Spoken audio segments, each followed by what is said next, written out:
ಮಂಗಳೂರು ಅಂತಾರಾಷ್ಟ್ರೀಯ ವಿಮಾನ ನಿಲ್ದಾಣಕ್ಕೆ ಕೋಟಿ ಚೆನ್ನೈರ ಹೆಸರಿಡುವಂತೆ ಇಂದು ನಡೆದ ವಿಧಾನಸಭಾ ಅಧಿವೇಶನದಲ್ಲಿ ಮೂಡಬಿದ್ರೆ ಶಾಸಕ ಉಮಾನಾಥ್ ಕೋಟ್ಯನವರು ಕೇಂದ್ರ ಸರ್ಕಾರಕ್ಕೆ ಮನವಿಯನ್ನ ಮಾಡಿದ್ದಾರೆ. ತುಳುನಾಡಿನಲ್ಲಿ ಜನ್ಮ ತಳೆದು ವೀರಪುರುಷರು ಎಂದು ಹೆಸರುವಾಸಿಯಾಗಿರುವ ಅನೇಕರಲ್ಲಿ ಕೋಟಿ ಚೆನ್ನೈರು ಕೂಡ ಸೇರಿದ್ದಾರೆ. ಸತ್ಯ ಧರ್ಮಕ್ಕಾಗಿ ಹೋರಾಡಿ ಇಂದಿಗೂ ಜನರ ಮನಸ್ಸಿನಲ್ಲಿ ನೆಲೆ ನಿಂತು ದೈವಗಳಾಗಿ ಪೂಜಿಸಲ್ಪಡ್ತಾ ಇದ್ದಾರೆ.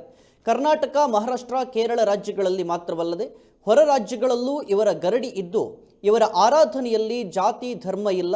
ಇವರ ಹೆಸರು ಅಜರಾಮರವಾಗಿರಬೇಕು ಅನ್ನೋ ಕಾರಣಕ್ಕಾಗಿ ಮಂಗಳೂರು ಅಂತಾರಾಷ್ಟ್ರೀಯ ವಿಮಾನ ನಿಲ್ದಾಣಕ್ಕೆ ವೀರಪುರುಷ ಕೋಟಿ ಚೆನ್ನಯ್ಯ ಅಂತಾರಾಷ್ಟ್ರೀಯ ವಿಮಾನ ನಿಲ್ದಾಣ ಎಂದು ನಾಮಕರಣ ಮಾಡಬೇಕು ಅನ್ನುವಂಥದ್ದು ಬಹುಕಾಲದ ಬೇಡಿಕೆಯಾಗಿದೆ. ಹೀಗಾಗಿ ರಾಜ್ಯ ಸರ್ಕಾರವು ಈ ಬಗ್ಗೆ ಶಿಫಾರಸನ್ನು ಮಾಡಬೇಕು. ಜನರ ಅಭಿಪ್ರಾಯಕ್ಕೆ ಮನ್ನಣೆಯನ್ನು ಕೊಟ್ಟು ವೀರಪುರುಷ ಕೋಟಿ ಚೆನ್ನಯ್ಯ ಅಂತಾರಾಷ್ಟ್ರೀಯ ವಿಮಾನ ನಿಲ್ದಾಣ ಎಂದು ಹೆಸರಿಡಲು ಒಪ್ಪಿಗೆ ನೀಡುವಂತೆ ಕೇಳಿಕೊಂಡಿದ್ದಾರೆ. ಬದುಕು ಮತ್ತು ಸಾಧನೆಗಳಿಂದ ವೀರಪುರುಷರಾದವರು, ದೈವಿಕ ಶಕ್ತಿಯನ್ನು ಗಳಿಸಿಕೊಂಡವರು ಅನೇಕರಿದ್ದಾರೆ.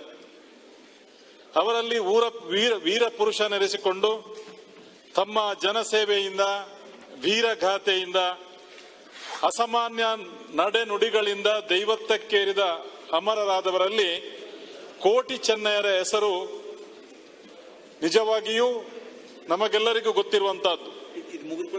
ಸುಮಾರು 5 ಶತಮಾನಗಳ ಹಿಂದೆ ತುಳುನಾಡಿನ ಮಣ್ಣಿನಲ್ಲಿ ಅವತರಿಸಿ ತಮ್ಮ ಜೀವಿತಾವಧಿಯಲ್ಲಿ 66 ಗರಡಿ, 33 ತಾವುಗಳನ್ನ ನಿರ್ಮಿಸಿ ಸತ್ಯ ಧರ್ಮಕ್ಕಾಗಿ ಹೋರಾಡಿ ಅಮರರಾಗಿ ಇಂದಿಗೂ ಜನುಮದಲ್ಲಿ ನೆಲೆ ನಿಂತು ದೈವಗಳಾಗಿ ಪೂಜಿಸಲ್ಪಡುತ್ತಿದ್ದಾರೆ.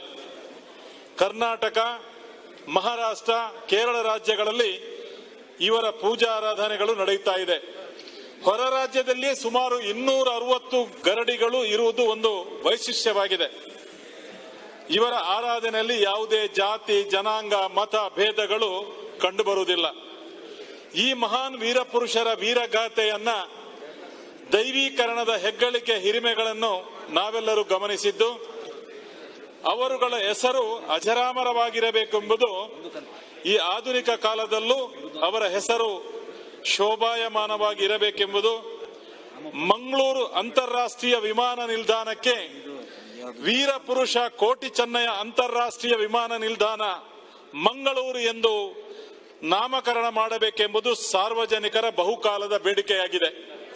ಮಾನ್ಯ ಅಧ್ಯಕ್ಷರೇ, ಆದುದರಿಂದ ನಾಮಕರಣ ಮಾಡಲು ಕೇಂದ್ರ ಸರ್ಕಾರಕ್ಕೆ ರಾಜ್ಯ ಸರ್ಕಾರವು ತಮ್ಮ ಶಿಫಾರಸನ್ನು ಮಾಡಬೇಕಾಗಿರುವುದರಿಂದ ಪ್ರಸ್ತುತ ಜನರು ನಾಮಕರಣ ಮಾಡಬೇಕೆಂಬುದು ಪ್ರತಿಭಟನೆ, ರ್ಯಾಲಿ, ಒತ್ತಾಯಗಳನ್ನು ಸಾಂವಿಧಾನಿಕ ರೀತ್ಯ ಮಾಡುತ್ತಿರುವುದನ್ನು ಗಮನಿಸಿ ಮಾನ್ಯ ಅಧ್ಯಕ್ಷರೇ, ಸರ್ಕಾರವು ಕೂಡಲೇ ಜನಾಭಿಪ್ರಾಯಕ್ಕೆ ಮನ್ನಣೆಯನ್ನು ಕೊಟ್ಟು ನೂತನ ಹೆಸರಾದ ವೀರಪುರುಷ ಕೋಟಿ ಚೆನ್ನಯ್ಯ ಅಂತಾರಾಷ್ಟ್ರೀಯ ವಿಮಾನ ನಿಲ್ದಾಣ ಮಂಗಳೂರು ಎಂದು ಹೆಸರು ಇಡಬೇಕೆಂದು, ಹಾಗೆಯೇ ಸಕಾಲಿಕವಾಗಿ ಕೇಂದ್ರ ಸರ್ಕಾರಕ್ಕೆ ಈ ಕುರಿತು ಶಿಫಾರಸನ್ನು ಮಾಡಬೇಕೆಂದು ನಾನು ಈ ಮೂಲಕ ಸರ್ಕಾರವನ್ನ ಒತ್ತಾಯಿಸುತ್ತಿದ್ದೇನೆ.